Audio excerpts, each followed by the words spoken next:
अगर अगर प्रारब्ध पत्नी आने से होता तो हम लोगों की तो पत्नी आई नहीं, हम लोग बच इसलिए आप किसी से भी पूछे तो लगेगा इससे पहले का जीवन बिल्कुल ठीक था, उसके बाद जैसे ही हुआ सारे प्रारब्ध शुरू हो गए। बाबा जी से पूछो तो लगता है गृहस्थी का जीवन बहुत सही है। कम से कम रसोई में बैठ के गरम गरम रोटी तो मिलती है यार तुम्हें। कम से कम अपने दुख सुख की बात तो आप किसी से कह सकते हो। यहाँ किससे बात करें? परमात्मा के सिवा कौन है? अंदर से जो परमात्मा से रस मिले तब तो बात सही। अगर परमात्मा से रस नहीं मिला तो बड़ा शुष्क और कठोर जीवन होता है। माता पिता भाई बंधु परिवार रिश्ते नाते सबको काट करके और भगवान के मार्ग में चल रहे हैं और भगवदानंद मिला नहीं, काम क्रोध जला रहे हैं, ना काम भोग सकते हो और ना कोई मोह, ना कोई अपना, ना कोई, बड़ा कठिन मार्ग है। निकल गए तो निकल गए, फिसल गए तो फिसल गए। तो यह नहीं, अगर पत्नी दुख का कारण होती तो जितने बाबा जी है सब परम सुखी हो जाते। ऐसी प्रारब्ध क्यों इनको लगता नहीं लगता है? हाँ, ऐसा नहीं है। और कभी कभी आप जैसे अनुभव कर रहे हैं तो उसके प्रतिकूल भी अनुभव है कि किसी किसी के जीवन में पत्नी का आना उसके जीवन का मंगल विधान बन जाता है, उसके जीवन को संवार देते, नहीं संवार देते। अब अपना प्रारब्ध है, पत्नी का थोड़ी है अपना प्रारब्ध। अच्छे कर्म करो, अच्छे करो। गांव में एक कहावत थी, बिना पुरबुले के कर्मन के मिले न सहोदर ना। मतलब जो सुंदर सुख प्रदान करने वाली, जैसे अपने भाई बहन है जितना प्यार है, इससे कई गुना बढ़कर के प्यार देने वाली जो पत्नी है, वो बिना पुरबुले के कर्मन के, पूर्व के कर्मों के बिना नहीं प्राप्त होते। अगर पूर्व का बहुत अच्छा कर्म है तो हमको जैसे सहोदर अपने भाई बहनों से सुख मिलता है, ऐसे वो विश्वास पूर्वक। अब आज तो विश्वास बड़ा डगमगा रहा है, नहीं डगमगा रहा है। तो प्रारब्ध भोग अपना और स्वभाव उसका। महाराज जी, क्या दोनों तरफों से है, एक तरफा नहीं है? कुछ मैं बहुत सारे प्रश्न ऐसे पढ़ते हैं, आपके आगे तो प्रस्तुत उतने ही हो पाते हैं समय के अभाव से। पत्नियां ही बहुत दुखी हैं, फिर कभी पति बहुत दुखी हैं। तो महाराज जी, दोनों तरफ से कर्मों का प्रारब्ध है, मतलब उसमें कोई ऐसा नहीं कि किसी एक तरफ से ही है। काफी सारी ऐसी हैं, पत्नी सही मार्ग पे चलना चाह रही है, पति शराब पी के घर आ रहा है, क्या कैसे चलेगा वो? तो वैसे ही पत्नियां, तो ये बात पत्नी भी कह सकती कि अगर जिंदगी में दुख का कारण है तो पति है। मोहित जी, श्री हरिवंश महाराज जी, पूर्व प्रारब्ध को खुशी खुशी सहन करना या उनके लिए दुखी होना चाहिए?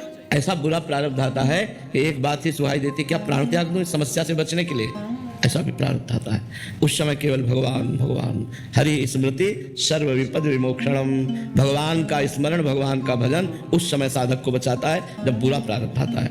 अब ऐसे ऐसे प्रारब्ध, जैसे गृहस्थी में अब एक लड़का है, पढ़ लिख करके वो अच्छी डिग्री में पहुंचा और मर गया। अब सारी संपत्ति सब कुछ सब सूना, पूरा परिवार सूना, संसार सूना और भगवान पर भी अश्रद्धा। मतलब ऐसी ऐसी परिस्थितियां संसार में है कि उन परिस्थितियों से निकलने का उपाय केवल भगवान है, दूसरा नहीं।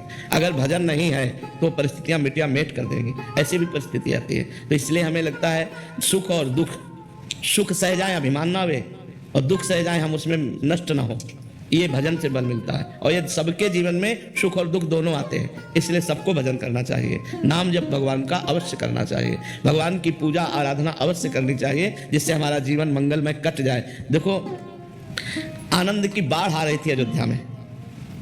कल सुबह राम राजा बनेंगे, राम जी जैसे सुंदर सर्वांग प्रभु राजा बनेंगे, चक्रवर्ती सम्राट पद पर बैठेंगे। और समय के बिगड़ गया, 14 वर्ष का वनवास, तापस वेश विशेष उदासी, 14 वर्ष राम वनवासी। लेकिन भगवान की मुस्कुराहट में तो कोई फर्क नहीं पड़ा, पर अयोध्या उजड़ गई।